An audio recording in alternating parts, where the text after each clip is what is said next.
It's a musical night, and we're going live. It's a musical night tonight. Hey, la la la la la! It is Monday night. Wow. 9 o'clock. 6 o'clock. 6 o'clock in the West, and it is March 29th, 2021. Our last stream of March. And the end of the quarter. We have our quarterly reporting to do after this show. Ooh, well, isn't that exciting? Got to bring in the shareholders. We got all kinds of things to do. This is episode 42 of the EriDan Film Festival, and we are going to be talking all things The Greatest Showman. Are you ready for this? I'm ready. Let's do it.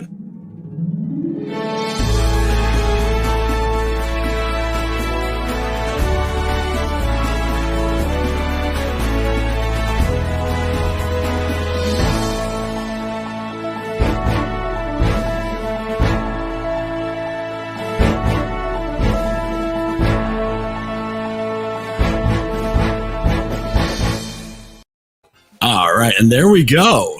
Let me just start by saying one thing right off the bat. I had no idea the P in P.T. Barnum was Phineas. Phineas, you never knew that. I never knew it was Phineas. No, that's my circus music. Maybe it's Phineas Herb Barnum. Now, see, and we discussed this a little bit on Friday, where back in high school when I was in a Barnum musical, I learned all things Barnum and became very interested in all things Barnum. And, and I'll share little tidbits throughout the show tonight. But if you have never joined us before, or you're waiting to say, hey, how can I join you guys? This is, our book club, but with movies, where we want everybody involved. We invite you to jump on, join in the conversation. We're going to talk about The Greatest Showman, Hugh Jackman, and his career that led him into this role. And we're going to talk about some thoughts about what people think about this movie. This is our first musical that we've ever done. So this is groundbreaking for us.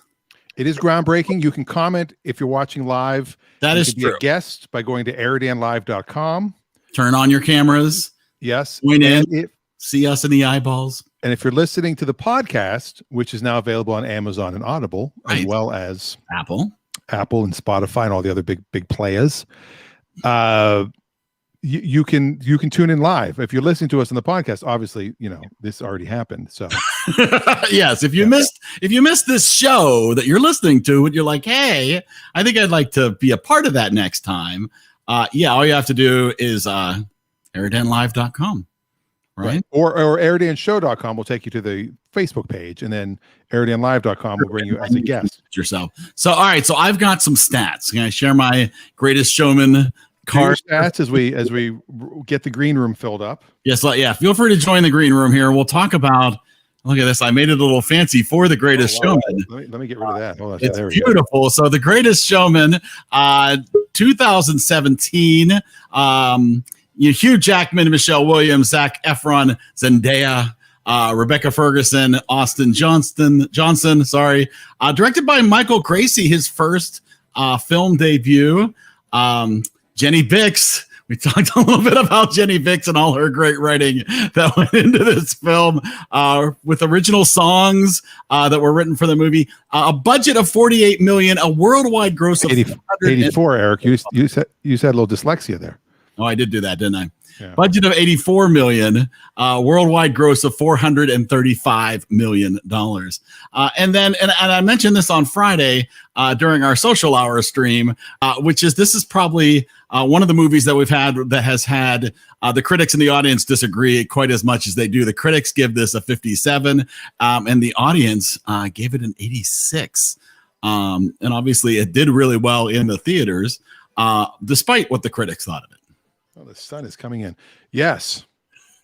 And not your sun, but the actual sun. The actual sun is coming. Let me move this. There we go. Let me get my lighting back to where it was, because I've got fake lighting. I don't want some natural lighting ruining my fake lighting. Yes, exactly. You don't want those competing with each other. All right. Well, so as we said, this is a show for you, and it's only a good show because as much as Dan and I love to talk to each other and hear ourselves talk, We love to have people join us. And we have kind of a big deal tonight. The first person waiting in the green room tonight is now hit his 5th visit. So we're going to welcome Gary to the 5 Timers Club. And the crowd goes wild. Number 5. All right. Wait a minute. And hold on, Gary. Officially, this will be for you now whenever you join us.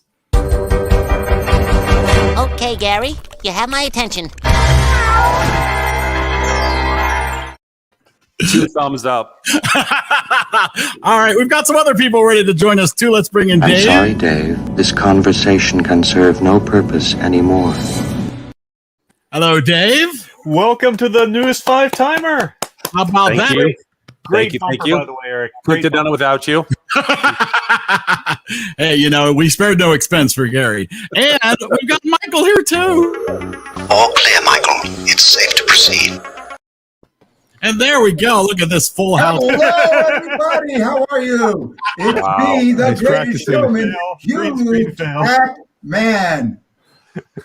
Oh, man. Wow. Yeah, For our that's listeners that can't see what's going on, I have extended the green screen around everything except my mouth, and I look just like Hugh Jackman. It's an improvement. yeah. What'd you say? Despite the David Letterman teeth. Yeah. What'd you say, Willis? Speaking of brand new people, though, Oh we my! have more people in. We've got even more people to visit with us tonight. Would this be a first timers in a way? Well, I Can't wait think to see. we'll count this as a first timers because at least one of these people have never been with us before.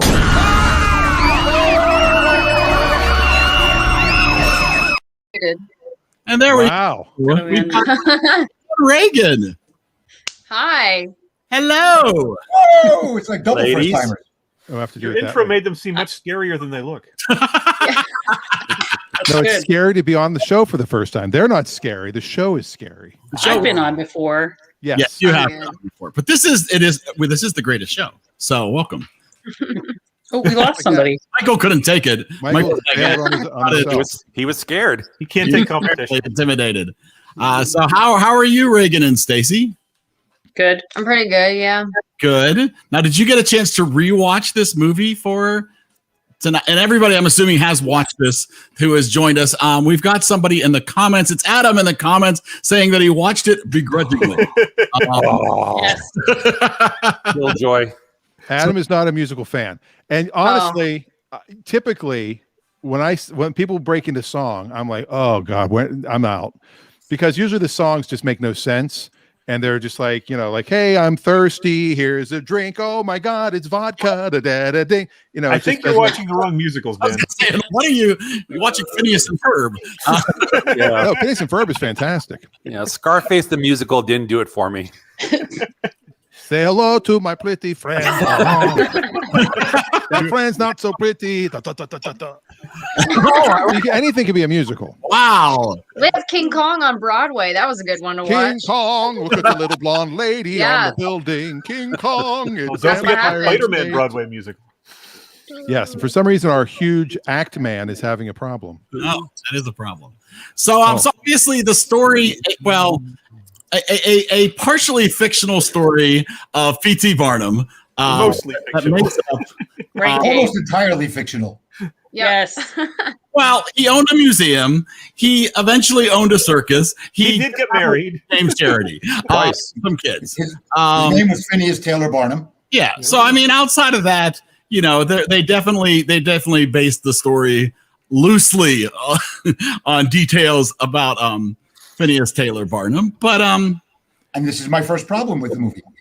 Oh, here we go. all right. No, you're that looking for didn't, that didn't take long. So That Michael was looking for a musical documentary. Please, Michael, tell us what your problem was. Go ahead. I'm Adam. not I mean, even Michael. into a documentary. Here's what we've got. We have a film who uses the name P.T. Barnum to sell tickets sell it. when you didn't Yep. need to, because there are other movies like The Godfather, which is not based on any one gangster, but it's got basis in real gangsters, or I had a whole list of them. I forgot to write them down.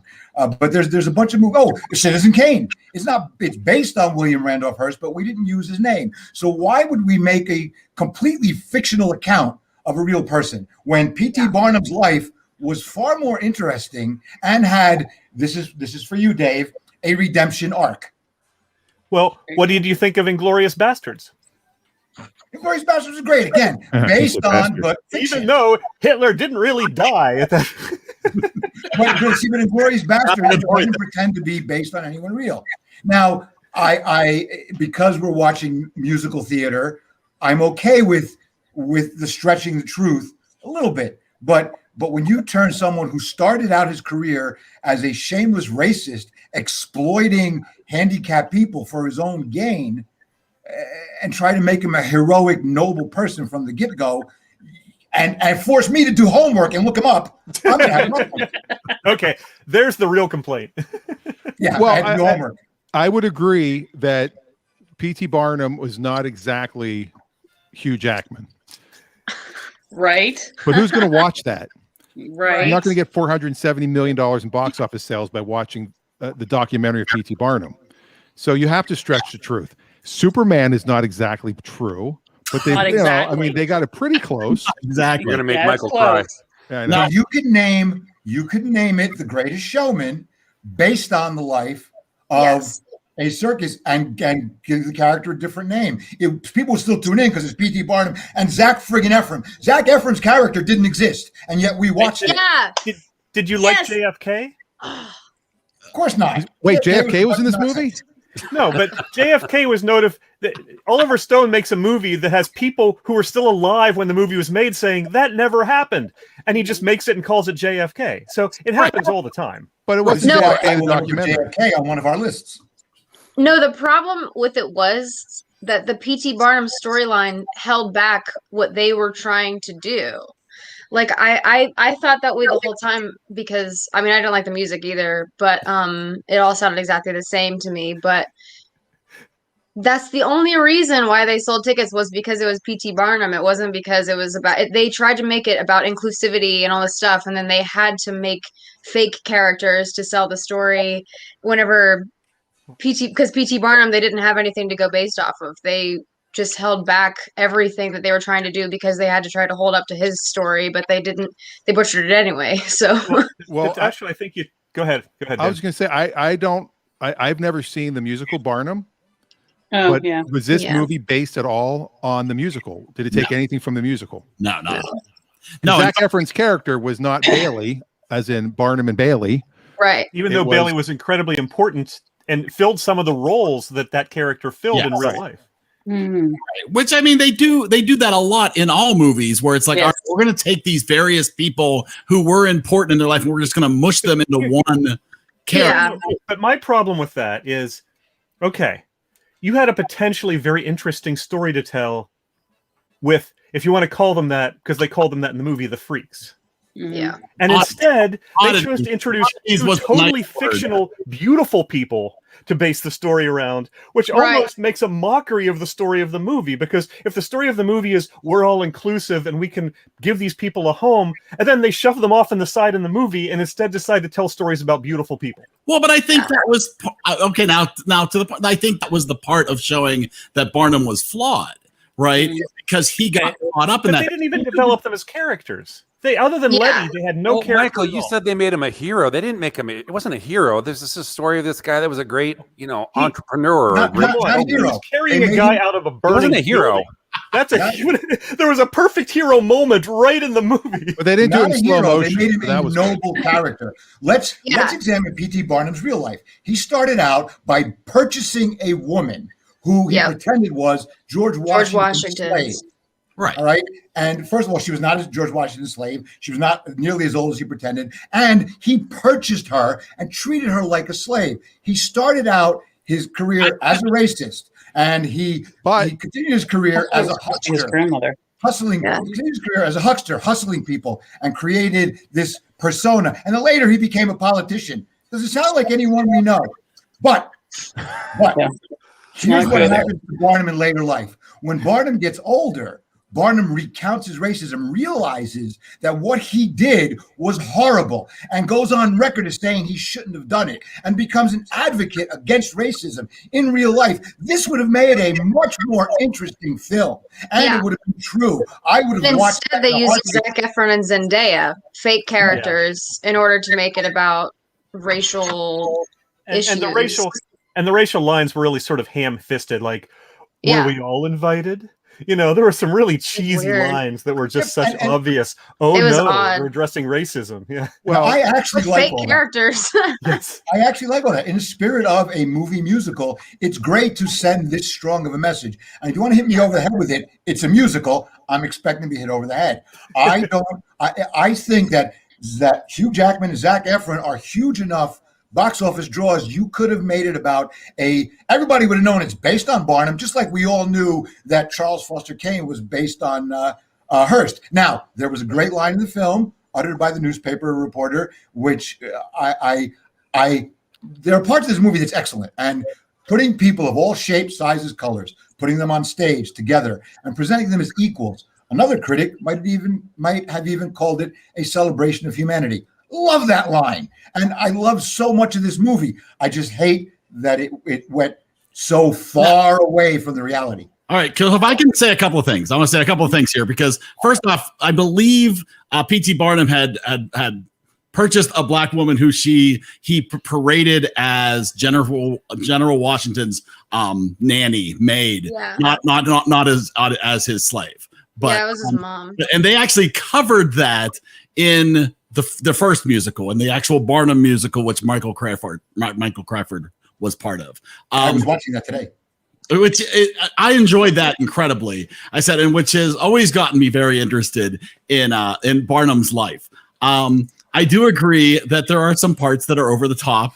And it certainly took a lot of freedom with the story, but it took them 9 years to get this made as a musical, primarily because it was an original content, original movie made. I think without Barnum, Universal wasn't going to get on board. I don't think without a name to sell it, because it's like, I agree, you know, Hugh Jackman's really big, Zac Efron's really big, but it took them 9 years to convince the studio to do an original musical movie. And it took me 90 minutes to realize that Zenaida was Spider-Man's girlfriend. Yeah. Surprise. Where do I know her from? Who's Zenaida? Zenaida. Yeah, you know Zenaida, you know. Zenaida, Zanita, whatever. No, I think that I agree with you on that, but I think that they should have waited. I think that they could have made, especially with now, you have stuff like The Handmaid's Tale that's all about women and all about those issues and stuff like that. And I think that with this, there's so much more that they could have taken from this generic storyline, but the whole thing with P.T. Barnum really held it back. And so I just think that's on the writers. I think that they could have done so much better job at forming the inclusivity. It would have never gotten made if it wasn't a Barnum musical, especially because they announced in 2019. So this was released in 2017, finally. Yeah. In 2019, they announced that they were going to do a sequel to it, which I have no good feelings about. But that was but then when Disney bought Fox, that all went away. And there's no talk about that anymore. If this had been left just waiting to see if it could get made and they were pushing for a better storyline and the Disney acquisition happened, we might have no musical at all to be talking about. But what's the point of having a mediocre one then instead of you know, $475 million. People, 86% of people disagree with that. $435 million disagree with it being mediocre. I am also going to disagree. This film was not mediocre. This film, I felt, was fantastic. My only problem is that it strayed way off course. So you don't enjoy Hamilton. You don't enjoy Hamilton at all because I couldn't stand Hamilton. I couldn't get all the way through it. I got halfway through it and went, what am I watching? I did have a little bit of problem in The Greatest Showman with some of the anachronistic dance numbers. They looked a little and it isn't just anachronistic dance numbers. There were other anachronisms they threw in. Like they used the pejorative coon a century before it was in use as a racial pejorative. I mean, they didn't do their basic research. It was right. Say what they actually said back then. But on the good point, this film is amazing narrative. If you watch that first half hour, when we watch Barnum as a child. There's no narration. There's no unnecessary expository dialogue. It's told very simply. There's just one unnecessary song. If you watch it carefully, you see this kid is his father dies in front of him. He has to steal bread to feed his family, which is something that Hugh Jackman does later in Les Mis. Most of the story is told really well, and and I love the music despite what you say. The beginning could have been Johnny Dangerously, and really was the same beginning. The big problem. See, now you get to the biggest problem with me is I've had a few criticisms, and I feel that way about them, but they don't really ruin the movie for me. There's only one thing that ruins the movie for me. Oh boy, here it comes. The beginning. You can't make a musical with bad music. Yeah, that's why I said the whole time. And the problem wasn't that the music was bad. The problem was the music. Same. When I went to the theater in 2017 and saw the first preview of this, and I don't remember what movie we were seeing, they showed the trailer, and I went, "That music does not fit the story at all." And I left the theater saying that. And does the rapping fit Hamilton? They made a conscious decision to not try to make the music's feel fit the period. And I think they did that because of Hamilton, if you ask me. But it was a conscious decision. And I think it greatly hurt the music. The music felt every time they went into song, and you could hear auto-tune, and you could hear modern instruments, and you could hear these arrangements that were just completely anachronistic. I just completely went out of the movie every single time. It was not mixed well at all. Yeah. All right, compare this music to Dave. Did you watch Moulin Rouge? Wow. No. Same thing. And I love both of those. I love them both. I know. I Fantastic. love both. Well, a good example to counter that. Let's be honest. A good example to counter that is 1776. The film was made in 1972, and but the music is evocative of the 18th century. So you can make a musical where the music evokes the period it's made. And the Barnum musical from mid 80s does that. Yes.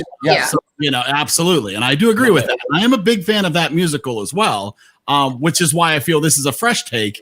If you're already familiar with that, I didn't want to see that musical again. In fact, I was very nervous when I saw this. I was nervous when I saw this when it was coming out for the first time when I saw it, because I'm like, all right, you're messing with content that I've already found a musical that I love about this. So I like the fact that this isn't very similar to this. This does take, and again, at the end of the day, I can enjoy Spider-Man with knowing that there aren't men that climb on walls. I can let fantasy dictate, right? And so for me, it's like, all right, if I want to learn about P.T. Barnum, there are great books out there about P.T. Barnum, right? This is not the place to go for historical accuracy. Right. And again, that is what bothered me. To me, it was the music. And if you're going to have a musical, and if the music doesn't work for you, you're not going to like the movie. You're not going to like the show. And that's what it was. I agree.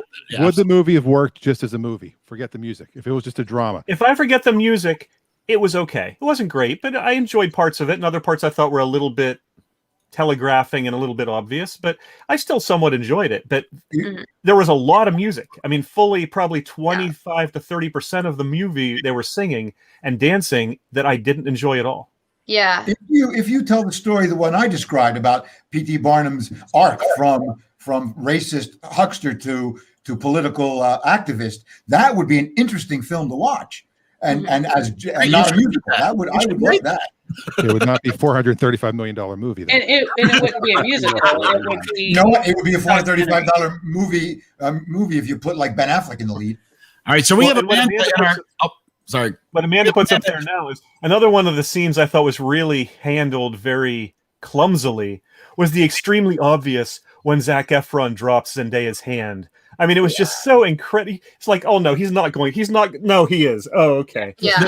They definitely. Amanda on the comments share that she enjoyed it a lot. She liked the music enough. She wished there was more character development. All we got to show Philip and Anne falling in love was them looking at each other once. I literally burst out laughing when he dropped her hand. Yeah, me too. he was all about his parents. His parents were looking, and he's like, "Oh, I can't touch this." I'm not saying that someone wouldn't do that. It was the way it was written and filmed. It was just so obvious. They're now going to put a close up on their hands. Gee, I wonder what's going to happen. It was just really ham-fisted. That's what I said too. Yeah, the first time I watched it, because we watched it for the second time last night, and I did not like it all over again. But it was mostly because, it's just I really like Zac Efron. I like Hugh Jackman. I think that they were really, really great singers, and the bearded lady, she was really great. But they just don't utilize their voices. There were some songs that were really fun to sing. Like some of my friends really liked the musical, and I would sing with them because I was a theater kid. But it was all written the same. It all sounded the same. It was just all. And Letty was such a great character. Yeah. Another 10 minutes of her having amazing. Her voice is spectacular. Okay, I'm going to say something that might be politically incorrect. Character, oh boy, she was tremendous. I wanted more of her on the screen, and I wished I had seen more of her and less of some of the other stuff. The bearded lady can shave her armpits, but you can't shave her face. I mean, come on. Right? Yeah. Is it just me that thought that? I thought that. I'm because she was the actress was so great. She was tremendous. She was fantastic. Correct. I don't know. I wasn't sure if bearded ladies might be offended. I don't know. I think tonight we accept the same thing. So I will share that I did look up. I was curious on the top selling musicals of all time. And while this is definitely in the top 10, just to give you an idea of what are the top 3 selling musicals of all time, especially if you're not counting, and this is actually of all time, and it's the Disney and real life remakes of Beauty and the Beast. No. Beauty and the Beast. Number 2 is The Lion King, and number 3 is Aladdin. Not the original, but the live action remakes are the top 3 selling musicals of all time. Which is why we don't judge quality by Disney kid. And I refuse to watch any remakes. I refuse. Are those adjusted for inflation? Because where is Greece? Can't. I mean, Greece had to be one of the biggest. No, they're not adjusted. Just flat out. Adjust it. Sales. No adjusting. No adjusting. No, there's no adjusting. This is a family show. All right. There's no adjusting in movies. Well, not these kind of movies. This mildly sexual content is brought to you in part by Big Eddie's Slaughterhouse and Petting Zoo, the only place you get to feast on fun.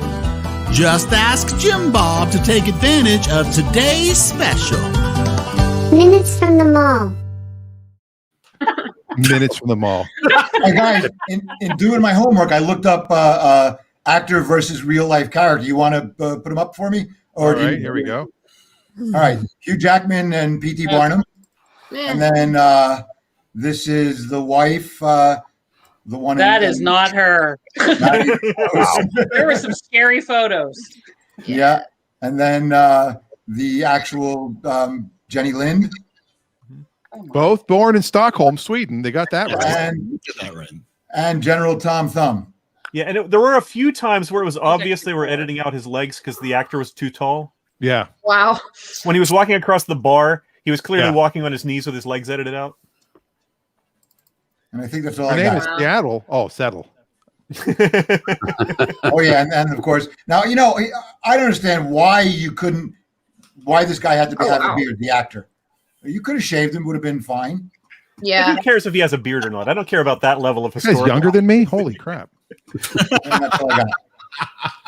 Well, I have a few freaky facts, Eric. Oh, do you have some freaky facts? 5, 4, 3, 2, 1. Ooh, so freaky. Your troll Dan says rate the movie from yes, 1. I know. It's because of the character limit. So get rid of some of the dots. Well, thank you. I appreciate your help. He'll edit that while I'm talking my 5 freaky facts. So, as Eric mentioned, this is Michael Gracey's directorial debut. Yes. He'd never directed before. He was 20 years as an animator, digital composer, and visual effects supervisor. Oh, you could see that, yeah. Which is very obvious. Yes, you can tell that he's into the visual effects. Hugh Jackman and Michelle Williams play characters who were children together, but he's actually 12 years older than her in real life. And in real life, also, P.T. Barnum's wife was 2 years older than him. Huh. Not his second wife. Not his second Yeah. wife. No, she was younger than Woody Allen's daughter. Near the end, I thought this was funny. Barnum says Manhattan real estate's a bad investment, and all they need is a tent. The current average cost of a condo in Manhattan is $2 million. That's for a condo. Zac Efron said that his kiss he had with, as I call her, Zendaya, whatever her name is. Zenaida. That's what I called it, Zenaida. He said it was his favorite kiss of all time. But in 2017, he also said that his kiss with Dwayne Johnson in Baywatch was his favorite. So there you go. We don't know. And finally, this to me is the freakiest of all facts. Barnum's wife's family's name is Howlett, which is pronounced Howlett. Howlett is how it's pronounced, which is also Hugh Jackman's Wolverine character's name, James Logan Howlett. No, sir. Wow. That's crazy. That is a freaky fact. You would have never given him a bad review. No. The freaky facts are going to be my favorite part of the week. Oh, thank you. But how come we don't mention that the character, the young Hugh Jackman character, steals a loaf of bread just like the old Hugh Jackman character in Les Mis? Because I only have 5. That would have made it. Just saving that one for you. There was one other thing I noticed that it's also possible you already said it, so I had to delete it out. But who knows?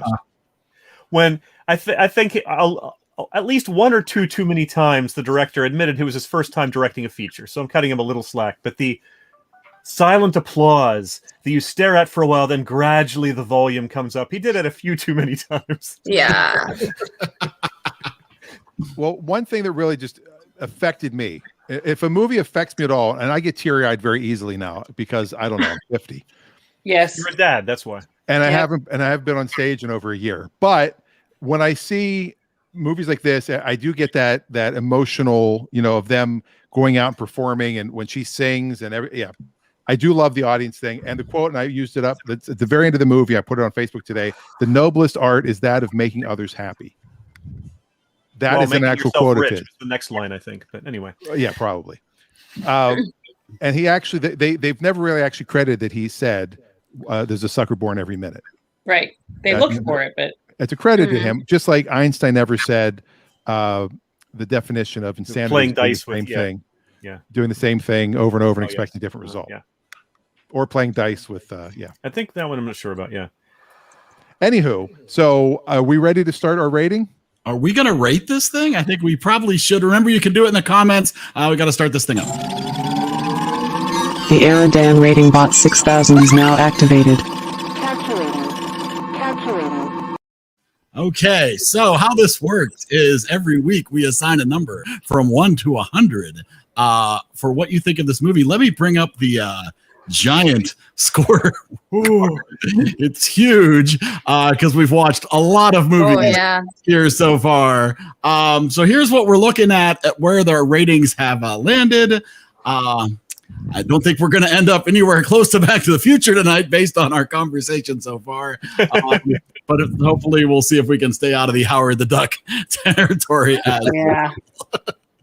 So the Leah Thompson scale is really what that's called. If you're in the comments, of course, we would appreciate. This was requested. This movie was put on our Wheel of Reels by Dan's mother. My mother did pick this as a drama. She forgot how much music was in it. It was a drama. I think it should not have been a drama. I think this should have gone in the potpourri list.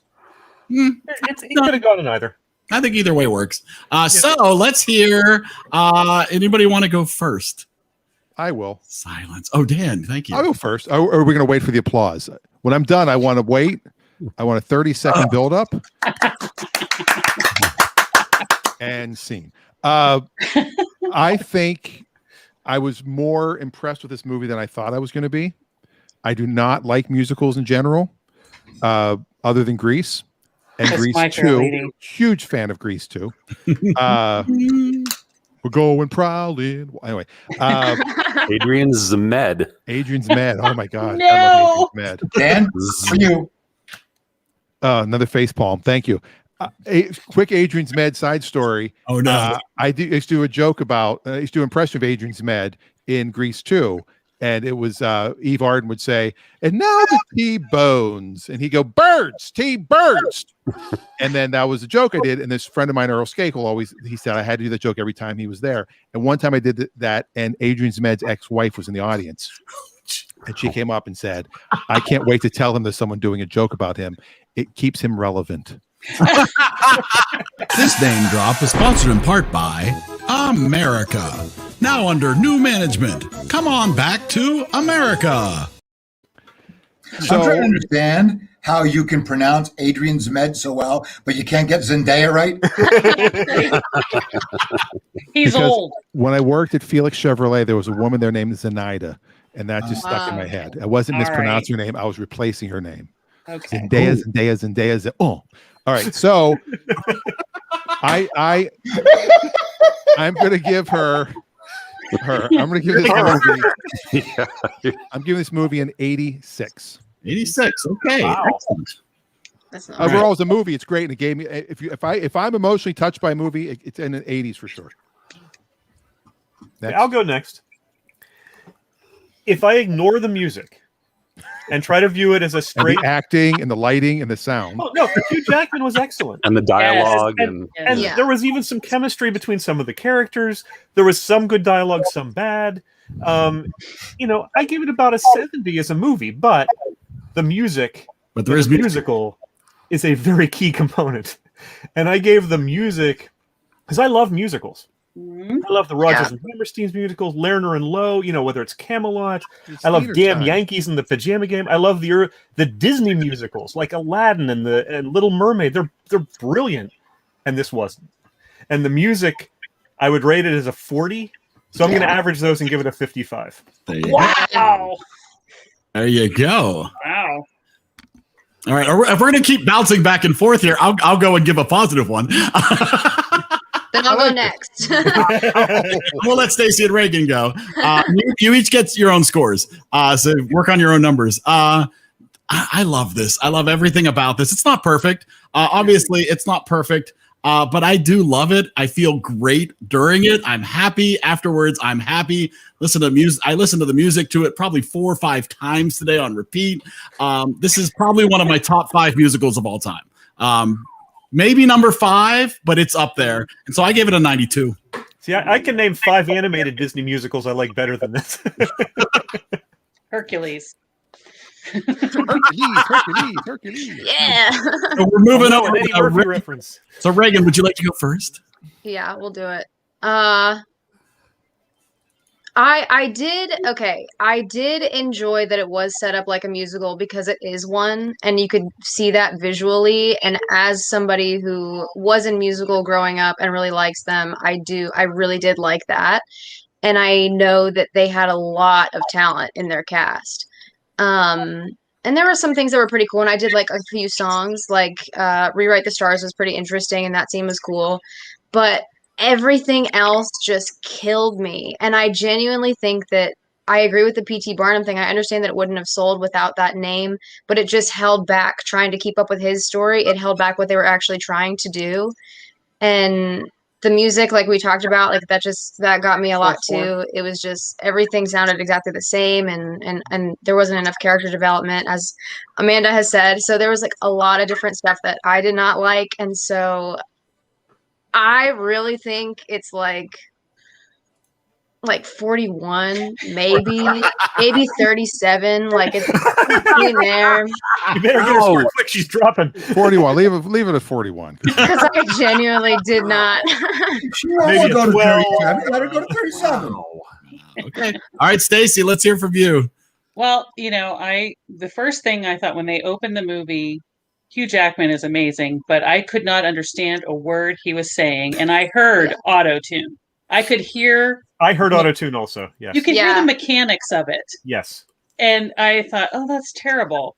So, and then Reagan kept pointing out, she started counting during the song. She's 4/4 every song.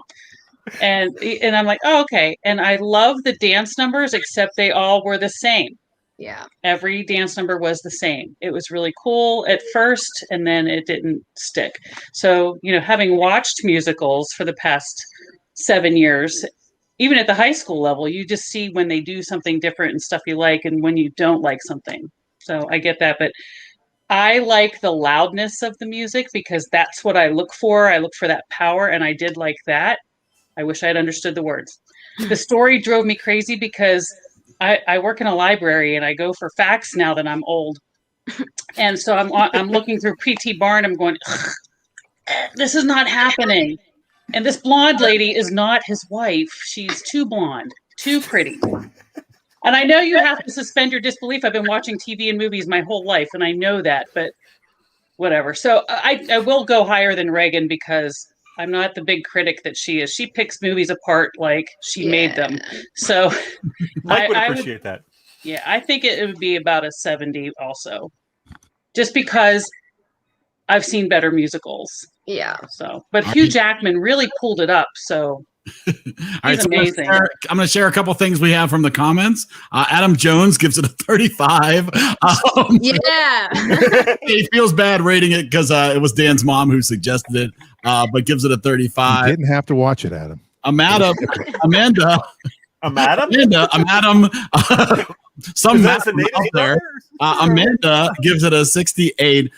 Dan's mother, I love this movie. It was very entertaining, and that's why I go to the movies, is to be entertained. And online, it was listed under drama. I did that. And I have always loved musicals, and she gives it a 95.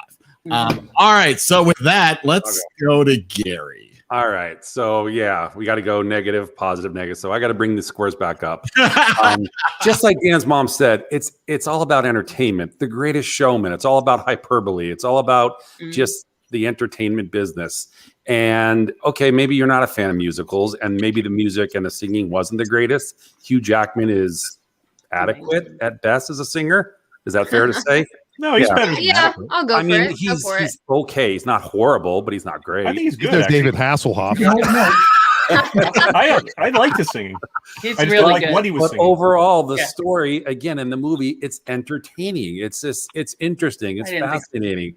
And overall, I liked it. So I'm going to give it, I'll give it an 88 because I would watch it again and I'd be entertained by it again. You know, that's what some people gave Back to the Future for some reason. Yeah. you can all pick it apart for whatever reasons, but again, it was entertaining. It's primarily because of Jackman and Michelle Williams. The acting, it's very good. But overall, I liked it. All right. All right, Michael. Here, I know. Here comes the 40. Leaves us with you. Here comes 40. Okay, And here's go. All right, here's some stuff I want to address. First of all, there's a great quote attributed to Barnum about how it's easy. It's people not only like to be fooled, but they're willing. It's easier to fool them or something. People like to be fooled, basically.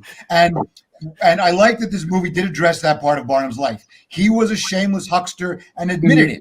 I said, I will fool you if you give me a chance. Now, personally, I think that Hugh Jackman is highly talented, but after watching this movie, I noticed some things. His nose is misshapen. His eyes are too small. He had just had cancer surgery on his chin nose. is too small. Yeah, he just had literally cancer just surgery had on his cancer nose. surgery on his nose. Before this movie? Yeah. There's a whole story about that online of the video. Don't you feel like shit now? And that His matters. movie's been misshapen. His That movie's been matters. misshapen since he was Wolverine in 2000. He has had multiple cancer surgeries on his nose. Okay, well, that doesn't change the fact that. Visual. Anyway, Perfect. and then there's Zac Efron. Zac Efron, square jaw, blue-eyed, beautiful eyelashes, high cheekbones. I wanted to hate him, but I can't hate Zac Efron. He's Zac Efron, Troy Bolton. Yeah, come on, get your head Zac in the is game. talented. He can bring the song, he can bring the dance, and I got a huge crush on Zendaya, and I got a crush on Zac Efron. I agree with Gary. This movie's supposed to be entertaining. It's a movie musical. That's what they're supposed to do. They're supposed to give you all the feels like they did to Dan Rosenberg. I love that. The narrative is excellent in this film. The storytelling is great. The story itself is the problem. Jenny Dick. If you're going to use the name and that large of a name, get closer to the actual character. So, based on I have a master's degrey in musical theater. So it's been my life. I know musical theater. This is why I am a poker dealer in a casino. Pause for laugh. So, thank you. So I love a good musical, and this is a good musical. It's not a good movie, though. I mean, if you watch things like what we mentioned, Les Mis, if you watch 1776, these are good movies. If you watch other famous musicals through time, Singing in the Rain, Guys and Dolls, these are not just entertaining, but the movies are good. So I started really high, but as I did the research, my number kept going down and down and down. I am nowhere near as low as you guys. I'm nowhere near as high as you. I'm giving this a nice, even, right around the middle of the C+ movement, a 78. 78. All right, great. Adam Adam is in the comments, asked verification that his score went through. Yes, Adam, we did get your amazing score. Thank you. You got cheers from someone when your score went up. So I again, as we've talked before, we really appreciate people joining in and being honest with their opinions of how much they enjoyed and were able to enjoy a movie and getting a chance maybe to watch something that they wouldn't have otherwise. So unless somebody else comes in and throws out a score that really blows our current scoring out of the water, this ends up with a 70.8. Right in the middle. Right smack dab in the middle of our list. Right. Which that's wait, put that back up for 1 second. Yeah. Okay, so Yes Man, The Man with Two Brains, and this, I think were all picked by my mom. And they're all scored 70, 71, 72. My mom knows how to pick the perfect movie. She picked The Man with Two Brains accidentally when she meant to pick all of me. Probably. Nina Beckenbock. But Beckenbold. All right, so we're going to now move on talking about what we will watch next week. And next week will be our double feature, so we have to go to the Wheels of Reel.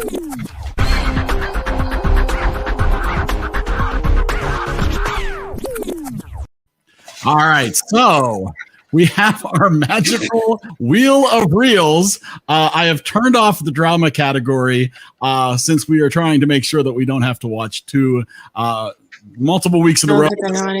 It's just genres. So we have our genre wheel first. We were going to spin the genre wheel twice to pick two different genres for two different movies. So if we get the same genre twice, I'm okay with that. No, we can't. Oh, boo. Right? Are we going to remove? Do we remove one of the genres? Everybody will watch it. If you want to getting the VPN. Turn back on drama if we want to for the second spin. Let's do the first spin first. Let's see where we end up with the first spin. So our genre for the first movie next week will be one of Dan's favorites. So Got one. Mind F movies. By the way, can I just tell a funny story real quick about mine? Last night I watched Inception, and I fell asleep with it on. Holy crap! Did I have messed up dreams? Yeah. Did you just watch that? No. Or I did really you? thought, or maybe I did. Maybe this is fake. I have no idea. That is a mind Is the F top movie. still spinning? Maybe you're still in the dream. I might be. Do you have a top spinning somewhere nearby? I did have a dream. Leonardo DiCaprio was in my dream. So we do have some movies already on our wheel for mind-bending method movies, but everybody is welcome to suggest one movie to add to the wheel, or if there's a movie already on the wheel that you would like to add a duplicate vote for, you can do that too. And so we'll get your input for a mind-bending movie. Adam Jones has already covered Memento to add. Okay, yeah. Said you had one. Anyone? Just Not what I've seen, no.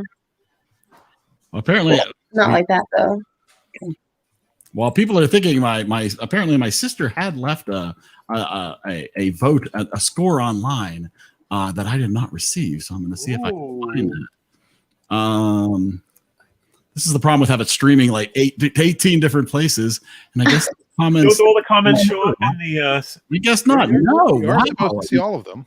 Impressive. My sister, who we had talked a little bit about that, did not enjoy the movie as much the first time. Enjoyed it more the second time. Oh, good. Gave it an 80. So I will add her score. I don't think it'll move it much, but thank you very much for your vote. Might move it past the man with two brains. That's right. Yeah. I will add her in there. So does anybody Dr. have, Har. I'm going to add 12 monkeys to the wheel. Ooh, good choice. And I'm going to spell monkeys like that because, that's the way That's a, why do you put head on the list? Davy Jones, Peter Cole. That's right. Those are my favorite monkeys. Head would qualify. Yeah, no. All right. Anybody else have a movie they'd like to add? I really wish I could put I Love You Too. It's such a good one.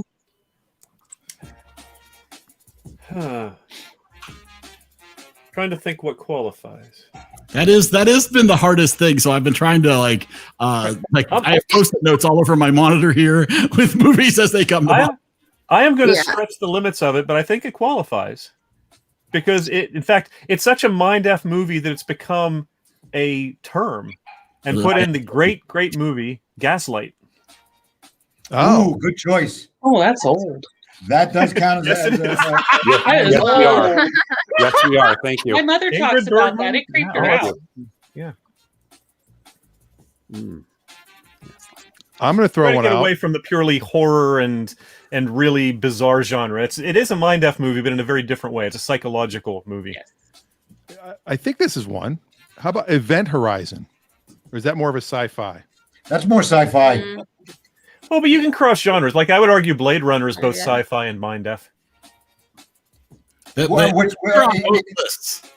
you go to IMDb. IMDb lists it as. But my IMDb doesn't have a mind F category. if you go to lists of these types of movies, It's on it. Yeah, it's on there. All right, let's go. I'm going to go Event Horizon. Okay. Infinite space, infinite terror. To infinity and beyond. My friend Valerie wants to add the new Invisible Man to it. Okay. Elizabeth Moss. I'm not making it up. I believe you. Yeah, we'll allow it. It's honor system here. And for myself, I'm having trouble deciding between either Get Out or go with another Hugh Jackman, The Prestige. Anybody want to?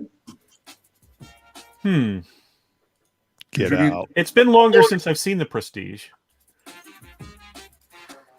So I got one vote for Prestige, one for Get Out. Anybody else? I would say I'm good with either one. I like Prestige.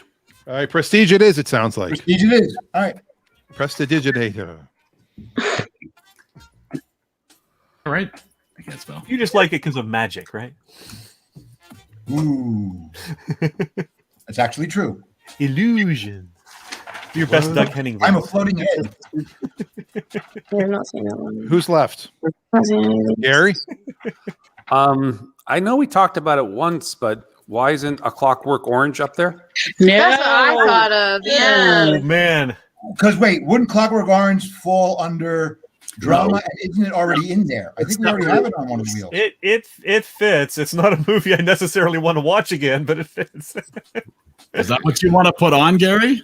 I mean, it messes with my mind. So yeah, absolutely. It is one of those very small list of films that I greatly appreciate and think it is excellently made, and I don't enjoy watching it. 7 falls into that category as well. So, Reagan, do you have one for us? I don't know. I feel like. Or you can also pick one of the ones that's here and give it an extra vote. Well, I've not really seen any of the ones here. I know Elizabeth Moss is in The Invisible Man. I know actors. I don't watch a whole lot of movies. I don't know. I don't know what would go into the category because I have different. Are there any already on here that you'd like to add another vote for? I don't know. I've not seen them. Okay. This is not her genre at all. No. Or mine. That's fair. So, Stacey, you don't have one either? I do not. I kind of say away from it. All right. So, I believe that is everybody. Let me hold on. I'm going to save this list because now that they've changed the way it works here, I will lose the list. Okay. All right. I think we're good to spin. I'm going to give it a little shuffle, and we're going to spin to see what our Mind F movie is for next Monday. Oh, the suspense. So crazy. Dark City. I don't even remember who put that on the wheel. Guilty. Okay. Yeah. So I will just as a quick note for people, because I know everybody had some opinions, especially when like A Clockwork Orange came up. Just a reminder: if this isn't your genre of movie, if this is not something you enjoy, do not suffer through this. Yes, you're totally fine. We want people to have fun and enjoy themselves. If you really find it painful, Who's in it? all right. So we are now going to go back to our genre wheel. Most interestingly, it co-stars Richard O'Brien, who's best known as playing Riff Raff in the Rocky Horror Picture Show. Oh, all right. That's interesting. We'll keep the Mind F movie category off. I say we keep drama off too, because we don't want to watch 2 in a row. All right, I agree. So I don't agree. I think that if it's double feature, we should just open them all up. Nope. Dan's Dan has a strong opinion. We'll let Dan go, and we're going to ultimately what I think you should do, just like your dating life, Michael. Quickly shut because down. You're going to be eliminating one every week. That gives us 6 to choose from. What was that, Dave? You should have 7 categories, not 6, because you're going to be unchecking one every week. So. Yeah, unfortunately, this is that one. I can't. No, but we put it back in the following week. Please submit your request to pickerwheel.com. It only allows you to have 6 different wheels. So this is actually, they let you have 7 different wheels, one of which is our genre wheel, and these are the 6 wheels we can have. So if they expand, we can look to add more categories in the future. And we're not paying for like a premium service. That's not even available. So we're going to stick with this for now, and we're going to go Wheel Plus. All right, let's see what we got. There we go. Action. Yeah. First action movie. So we will go. We have not, I believe, had a chance. No, we have not. We have none. An action. You've done a couple movies you could call action, like Midnight Run, for example, but that was before we had categories. Yes, exactly. Those were in the comedy category. So now we are looking for. I got him. You got one, Reagan? Oh yeah, I have a lot. Sounds like you're in her wheelhouse. Pick one. Yeah. Pick one. The one that really comes to my mind is Speed with Sandra Bullock and Keanu Reeves. I love that one. Gee, maybe I'll put on Speed too. Yeah. Also. Please don't. Please don't. Nothing like a giant cruise ship. Yeah. And of course it's her again, and it's a different guy. I know. It's awful. All right, we're off. Adam Jones, Terminator 2, Judgment Day. Good choice. You're in that one. What's another one? I am going with. I'm going with Kick-Ass. Just Eric loves his comic book movies. I do enjoy a good comic book movie. All right, I'm going to go with the Tom Cruise movie, ladies and gentlemen. Superheroes and stuff. I'm going, and it's not the one you'd think. I'm going with Edge of Tomorrow. Well, you like your time travel-ish type. It's action. It's a little sci-fi-ish. It might be a little mind effing. It's got it all. Wait, like with Emily Blunt, that one? Yes, it's a good movie. That was cool. Yeah. Valerie wants Fight Club on the wheel. Fight Club, also a mind f movie. But we're not supposed to talk about that. Sorry. Dan's mother puts Clear and Present Danger on the wheel. I'll give it a 71.5. Okay. Right now. Clear Present Danger? Well, that's what it's going to be. I like that one. That's true. Paying attention? It's a callback, Dan. Come on. I wasn't paying attention. I was sipping my drink.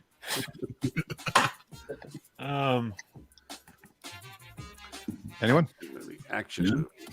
I would like to add, I'm going to subject you all to a 4-hour monstrosity, Zack Snyder's Justice League. Black and white or color? Color. I'm waiting for the Zack Snyder cut of The Greatest Showman. See, I'm waiting for Zac Efron's Justice League. Oh, yeah. I'm waiting for Stacey Snyder's cut of... I'm waiting for Snyder's of Berlin. Maiden name. Is Zendaya in that one? Oh my god. Stacey, Zenaida. can you save us with an action movie? Stacey, do you have one? I have another one. Reagan's gonna take my turn. I'm almost. I had it. It was it's not. Well, it's not that good. But I thought of 3 Days to Kill with Haley Steinfeld and what is the guy? Amber Heard. Yeah, Amber Heard is in it, and the guy Kevin Costner. That's the guy. I'll tell you. All right, 3 Days to Kill. Yeah, he was. That's in my head. choice. That's I have no idea. I think you like Speed better than that one. All right, Gary, do you have one for us? Oh, let's do action. You should have said Enemy of the State. I don't know what that is. That's a good one. I don't know what that is. So many good ones. Do you want to change 3 Days to Kill to Enemy of the State? Yeah. Sorry, I just got excited. I thought she'd be more excited and give you 4. Well, I gotta wait. We're gonna, we try to limit. Okay. I love Swayze and Keanu Reeves. Let's do Point Break. Nice surfing movie. All right, sort of. Oh wow! I think that fills the wheel. I've got one more. I haven't put mine on yet. I didn't get yours, Dave. Sorry. I'm going back a bit with the African Queen. Wow. Well, wouldn't that be more drama? I don't know. Would you consider that action or drama? If there's a drama, there's not a lot of action. I'll happily take it off and put on my second choice that I was considering. Is that a Billy Ocean song? There's enough question of it that I will happily take it off because I have others to choose Go from the African Queen to Ernest Goes to Jail or something. Jury Duty or something. Okay, put on Gunga Din instead. Oh, my dad's favorite movie. The DVD. I don't know how to spell that. Are you crazy? Gunga space DIN. That's it. Gunga Din. Wow. The DVD is at my mom's house. There you go. That's it. Right. One of my all-time favorites. Excellent. Sorry, I didn't mean to skip over you there. No, that's fine. There's so many people. All right, let me see. My movie came up on the first wheel, so it would have been okay if you'd skipped me. No, we're not. No, we never skip. All right, let's give it a shuffle. All right, second movie of our double feature for next week to go with Dark City is... The suspense is killing me. Oh, look at that. Wow. How is it that Dave's choices keep getting picked? My computer powers come through. I saw it. You were really focused on it. That was crazy. So there we go. Dark City and Gunga Din. Have you ever looked up to see who owns pickerwheel.com? No, I'm not. It's Dave. Oh, nice. That's very possible. Hey, if you guys can, Valerie requested that we put her picture up because she wants to show she's part of the crew. She doesn't have access to a camera right now. If you want to just show everybody what she looks like, it's up to you. That's Valerie. She wants to join in. Sorry. Hi, Valerie. Hi, Valerie. Hi, Valerie. Can she hear us right now? Stock footage. Yeah, You got the Veronica. She's watching. She just doesn't have a camera available to her. Okay. Well, good. Gunga Din stars Cary Grant, Victor McLaughlin, and Douglas Fairbanks Jr. It is perhaps, by today's standards, a bit racist as far as how it treats the Indian people, but that is because Rudyard Kipling wrote it that way. Well, there you go. This is the last chance to watch the movie. My mom does have the DVD if it's not streaming online somewhere. So for bonus points, try to figure out a connection between the two movies. That will be your bonus points for next week. The connection is they were picked by Dave. That's a very good point. All right, now it's time to move on to what else do you want?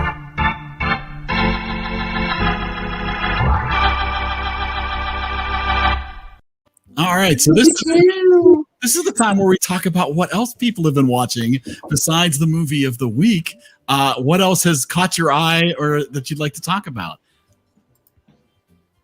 Should I wait? Inception. I watched Inception last night. I think I mentioned that already. You did mention. You watched part of Inception last night. Oh, I watched it all. I heard all of it at least. I am going my second round with Cougar Town. Oh, interesting. I only made it a few seasons into that. I'm having fun. And also I watched Oh crap! What the hell was that movie? See, if I can't remember the movie, I shouldn't share it. Adam's been watching basketball. It probably wasn't 25th Hour, right, Michael? Being Michael? a mad expert, so you know. You could have put 25th Hour on the wheel today, Gary. I love you too. That's not an action movie. No, but it could be a mind up movie. No, no drama. No, saving that for potpourri. Yeah, it's a good movie though. You got to watch it. If we can't find Gunga again online, I may actually figure out a way that we can just do a private Zoom meeting where we can just play it, share the screen. Ooh. If you're a Patreon, no, I'm kidding.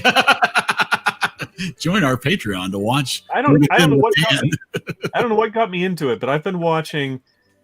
I went back to my childhood and have been watching. I've watched the first 4 episodes of a series that I watched and loved as a kid, and it holds up moderately well as an adult, which was the infamous Super Marionation director Jerry Anderson's first live-action series, UFO. Oh. It was That's very good. 1970 science fiction, very much in sort of. It's almost like Star Trek meets Thunderbirds Are Go, the old Jerry Anderson Super Marionation stuff. It's really, the sets are amazing. The fashions are incredibly dated, considering it was supposed to have taken place in 1980. But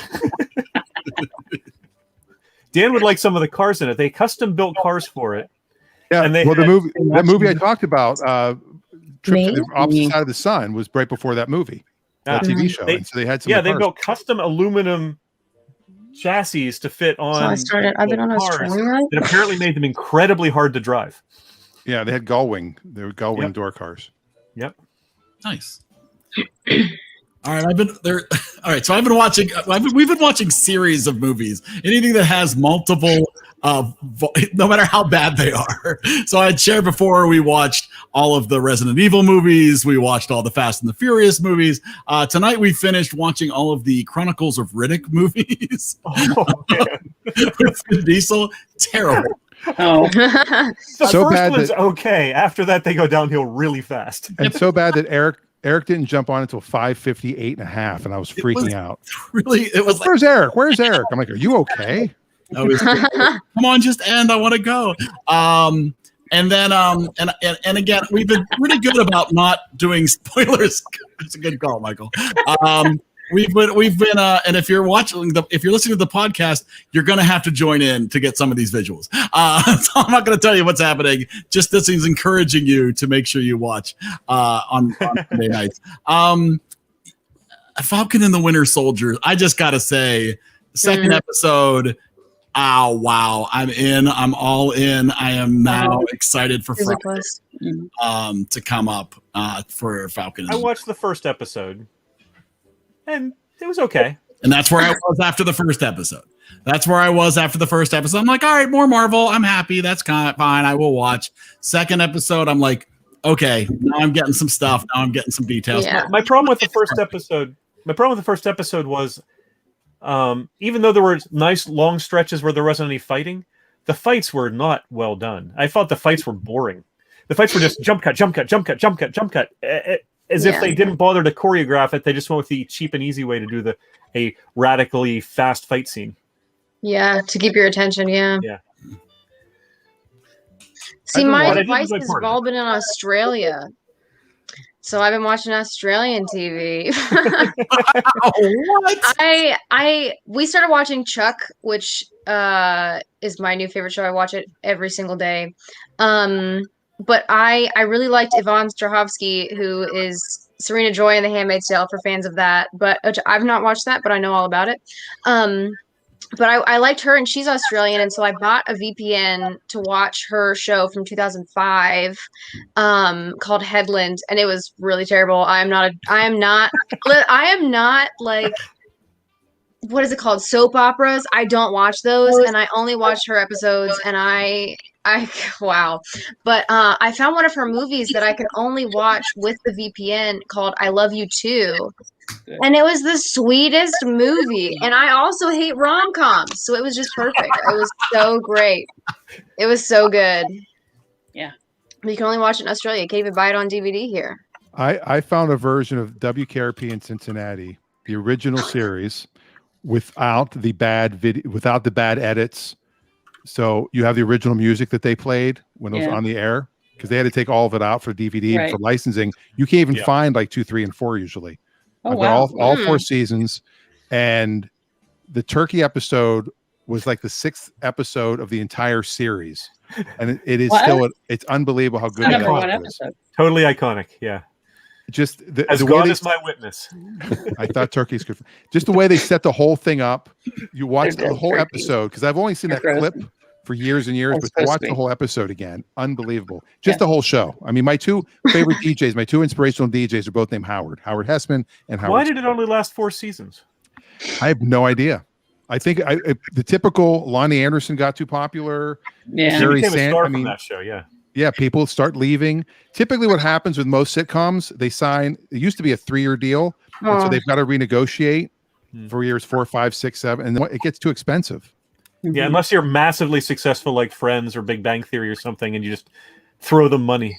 Yeah. Well, I've decided my sitcom it'll be 30-year contracts for everybody.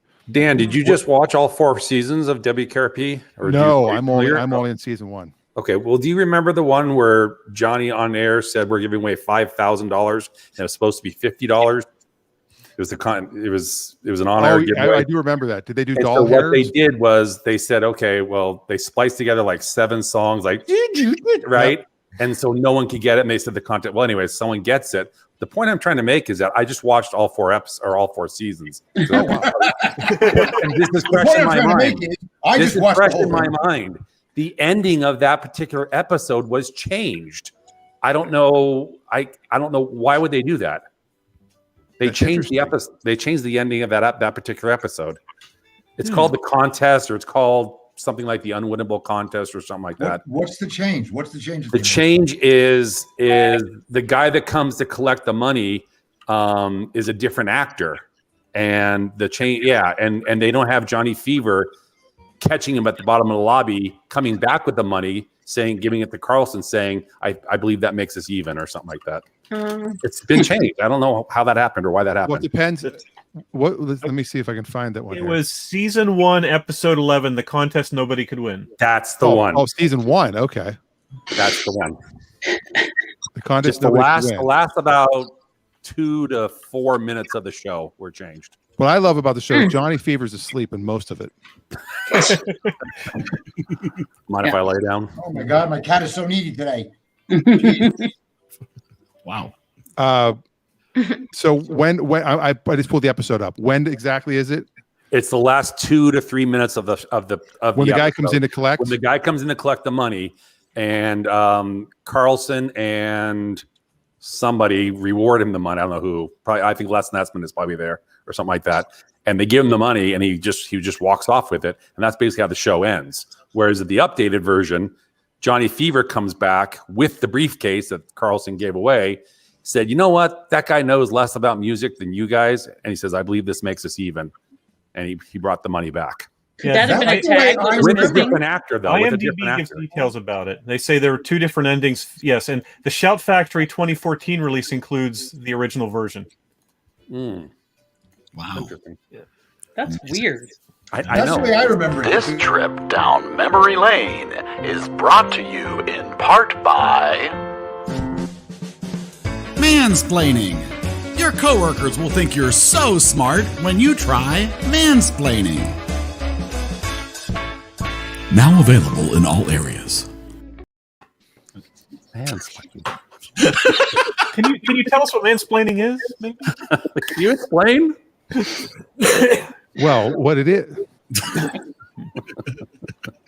All right, so this one goes back to Johnny Fever in the booth. No, it's in the lobby.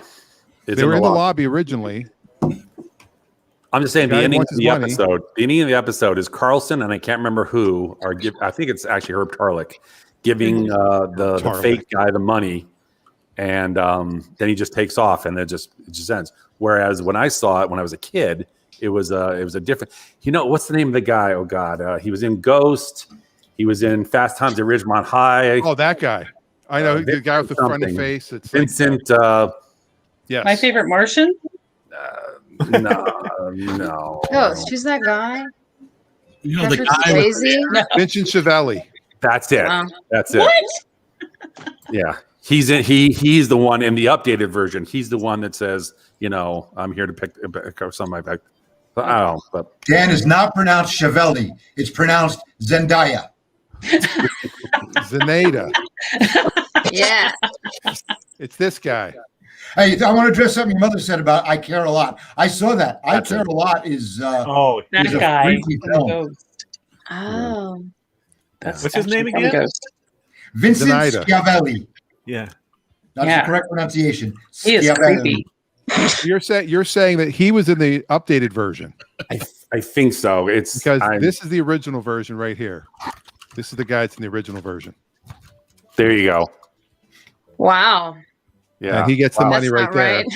Wait, isn't that Daryl and his other brother Yes, Daryl? it is. That's Kato Kalin. Kato Kalin. No, it's Daryl. Is it Daryl and my other brother Daryl? Yeah, or Larry. It's Larry. No, what I'm saying is Vincent Yeah, it is him. Schiavelli. Okay, the guy you're looking at right now is the guy that actually called in and won the contest and is the rightful winner of the money. Vincent Schiavelli is the guy that came 5 minutes before this and just said, "Yeah, I'm here to pick up the money." There, see the guy you're looking at? Yeah. That's the guy that was changed. But but I have the original then. Oh, then yeah, okay. So you're saying Vincent Zenida was was the guy that came. I said, "I'm here to pick up the money." Blah blah blah blah, and I gotta go. and then Fever walks him out and says, "How's your cough?" Because he was coughing the whole time while on the phone, and he's like, "Oh, fine, like that." And then he comes back 30 seconds later with the briefcase and says he knew less about music than you guys. So it was changed. It was all changed. I'll take 70 sitcoms for $300, Alex. Look at Lonnie Anderson, though, huh? Look at Lonnie Anderson. Oh man, led to so many Johnny Carson jokes. Man. Jay Leno just apologized for the jokes he made. Heard about that. Why? Well, they weren't funny to start with, so I don't know how you could even call them jokes. Yeah, say Jay Leno should be apologizing for almost all of his jokes. Not because of offending people, just because they're not.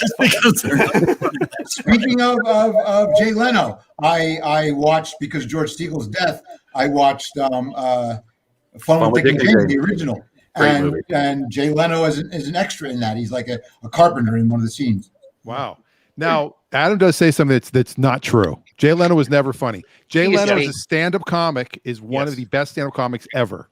Yeah. If you've seen him do live stand-up. It's funny in cars. Yeah, you listen to guys like Letterman.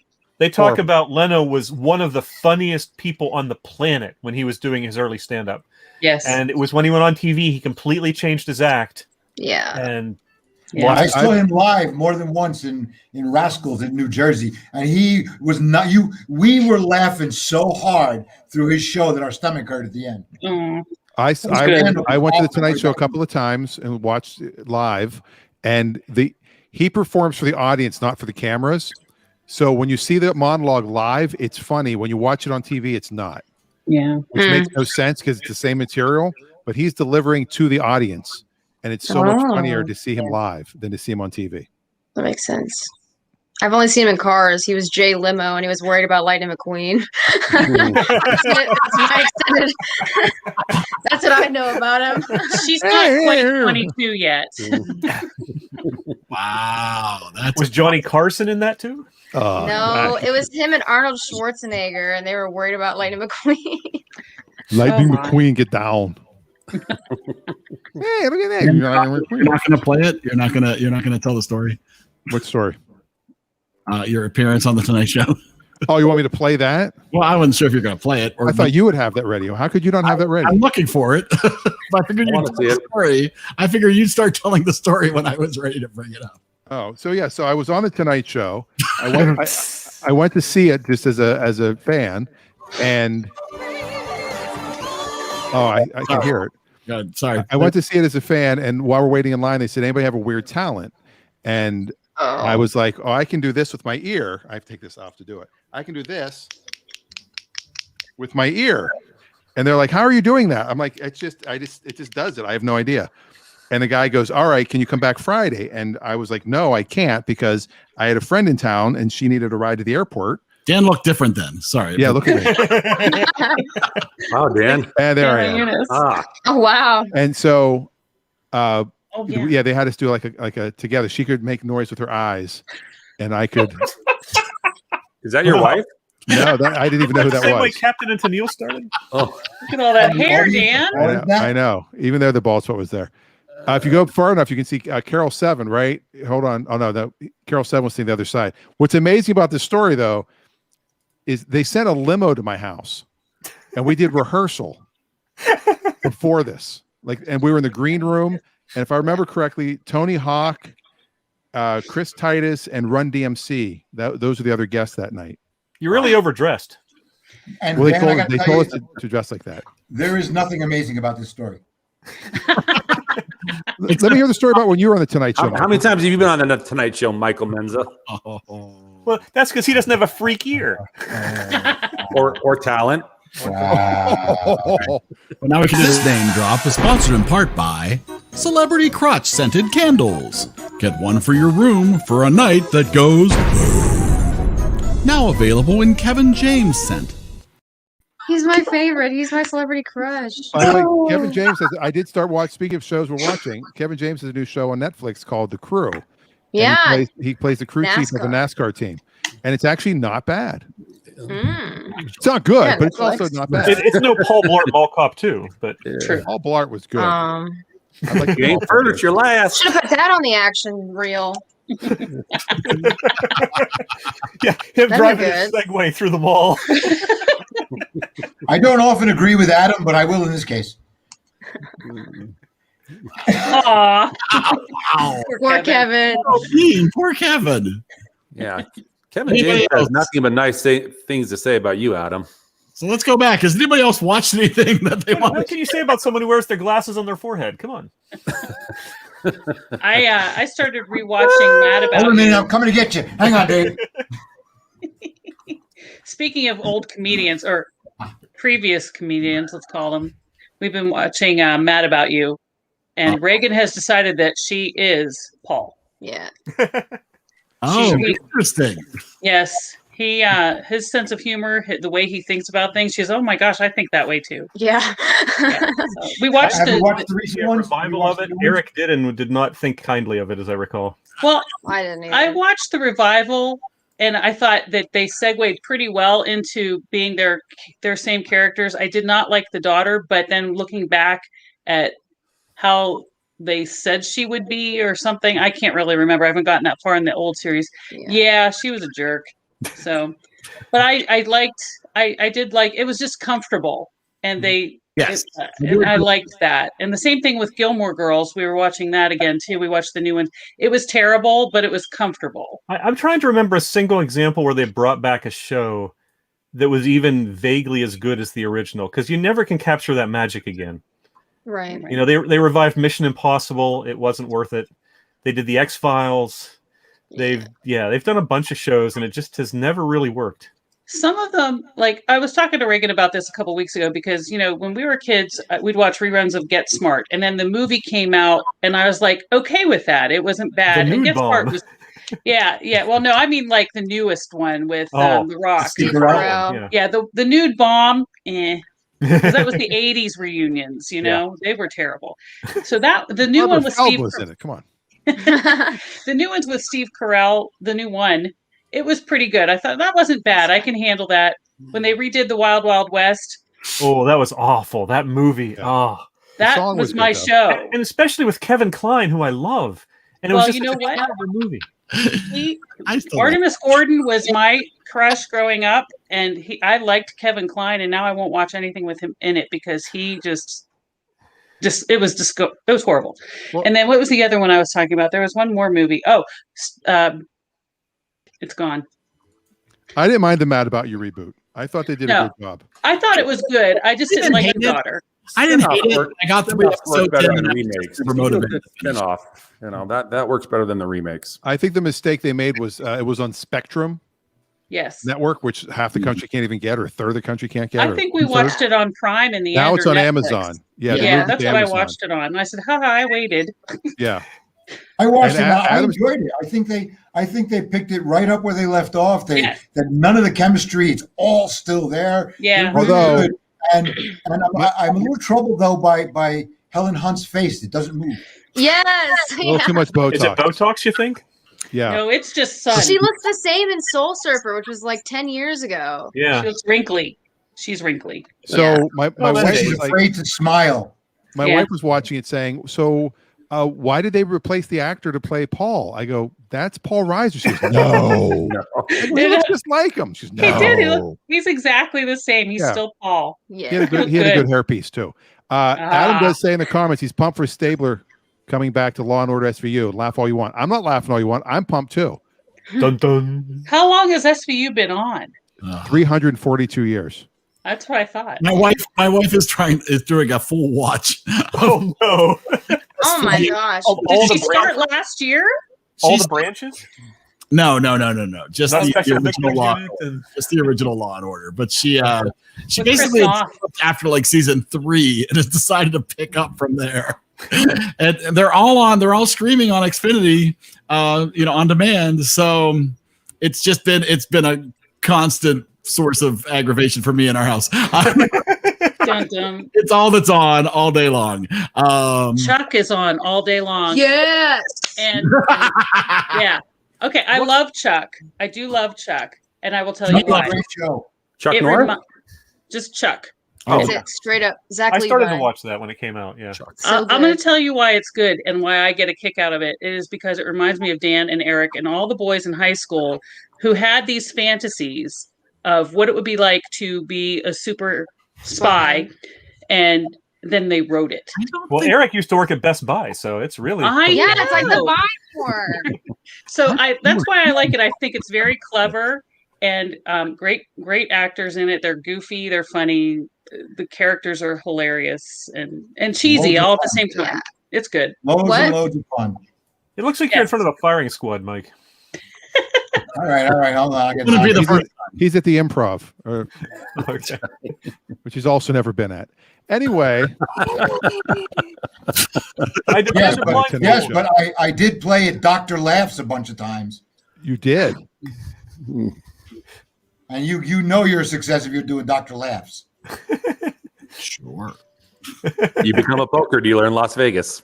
Oh, Yes, along with a master's degree in theater. So what I'm saying is, I'm kidding. What's I the have quote to from agree with Avenue Adam. Q? What do you do with a BS in English or whatever it is?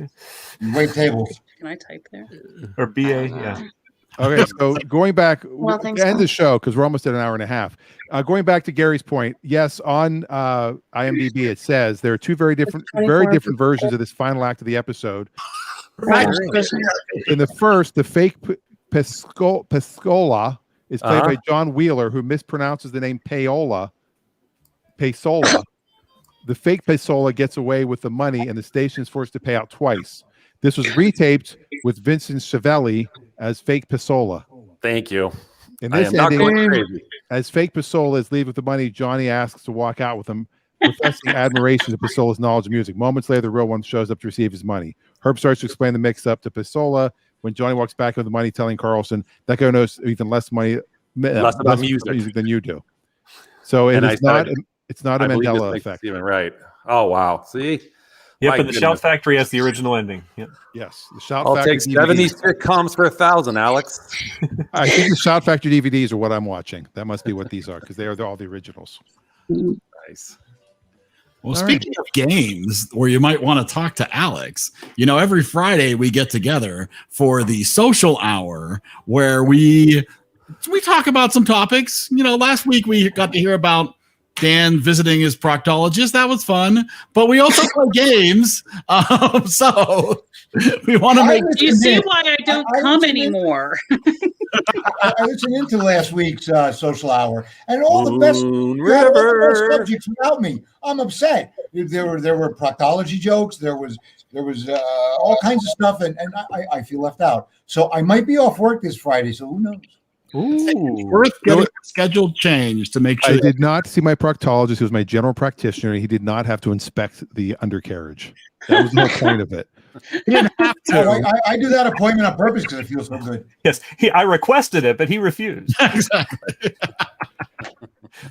And Eric's trampoline got blown into his woods. Yes, we talked a little bit about my trampoline and talk about people's income and why no one talks about what they make for a living. Vaccines. So we had some really good conversation, but we also played games, and we'll do that again this Friday at 9:00 Eastern Time, 6 p.m. In the West. And we want to make sure that everybody knows that they should visit us. And you should subscribe to the podcast if you want to listen to this back again, if you're live now, or, if you just want to be able to take us on the road with you. All streaming platforms, just look for the EriDan Film Festival. And, smash that like button. I don't know. Smash it. Is that what the kids say? Wow.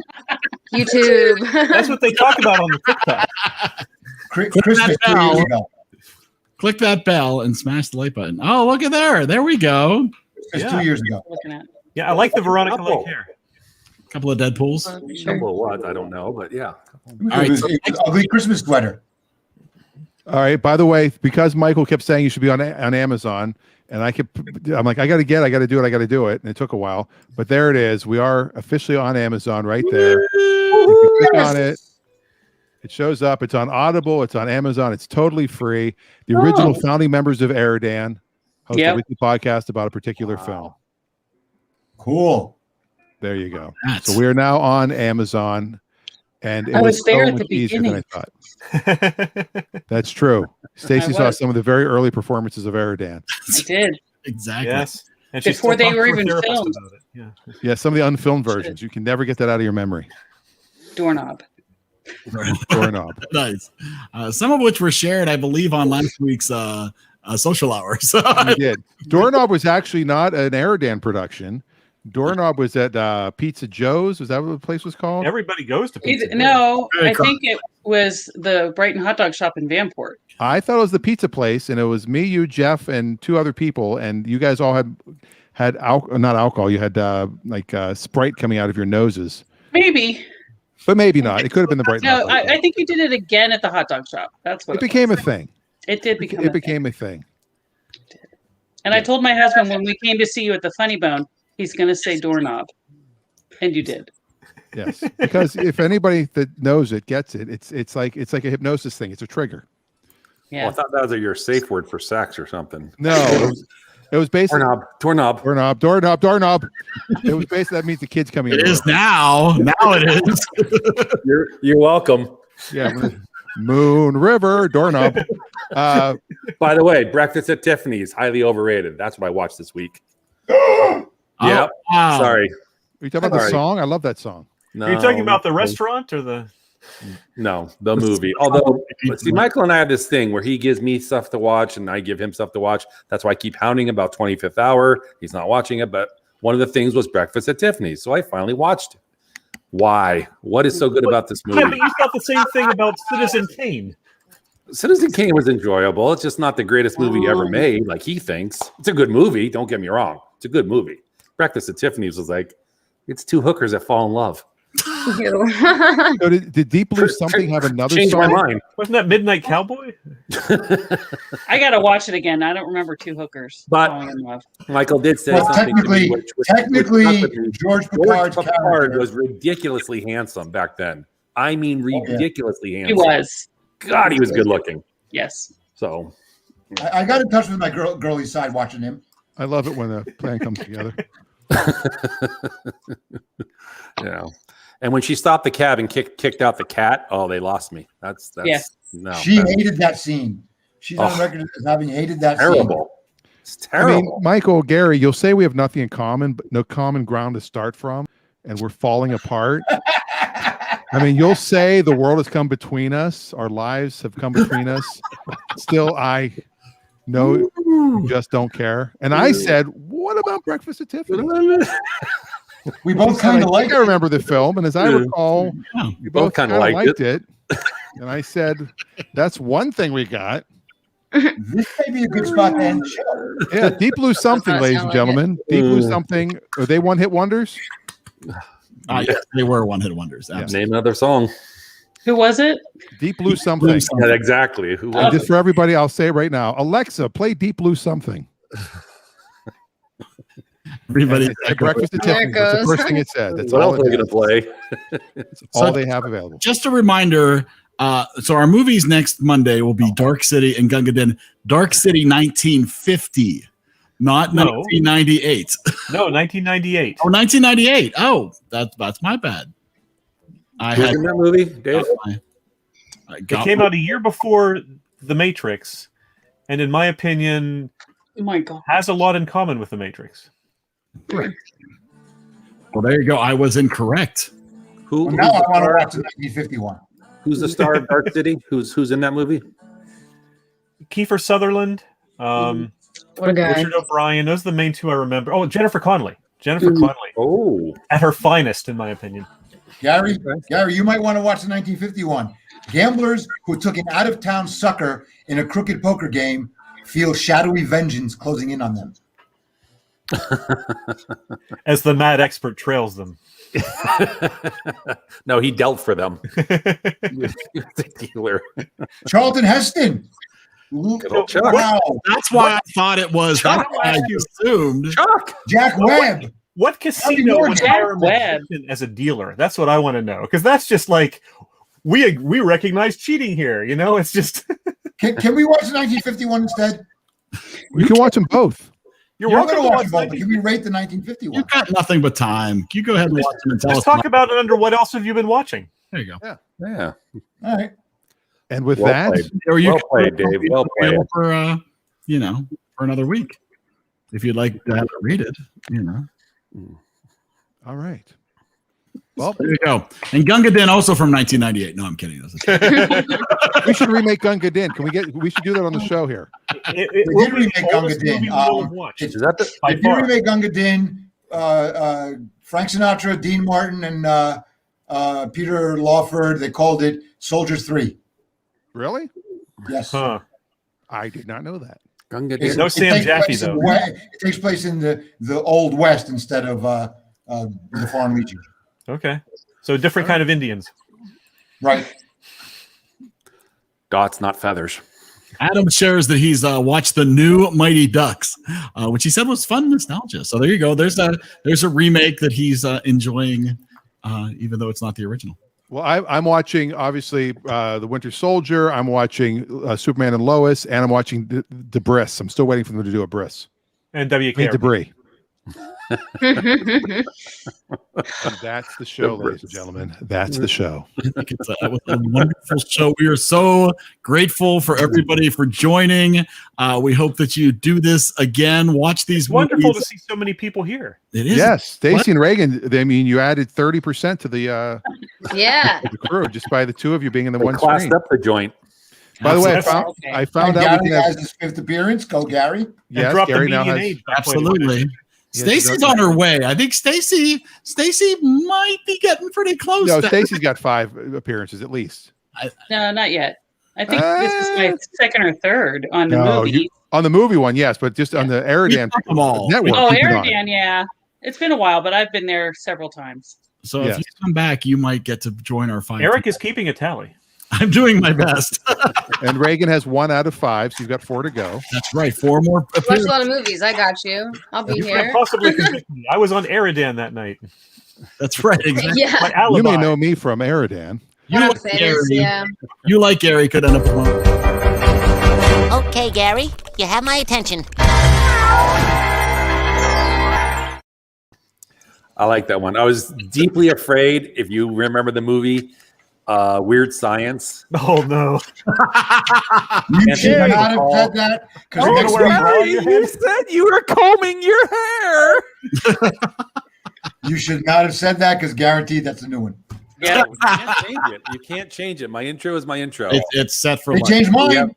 They changed Dave's. Well, yeah, because yours would have made it better. Well, It's very when they were doing the HD versions, they brought ours up to date. That's right. Yeah. I like yours. You guys have cool ones. You guys are cool. Yes. No. Awesome. Well, we'll see you all Friday and definitely on Monday. So everybody have a wonderful and safe and happy week. Great show, guys. Night all. Bye, everybody. See ya. Thank you all very much. Good night.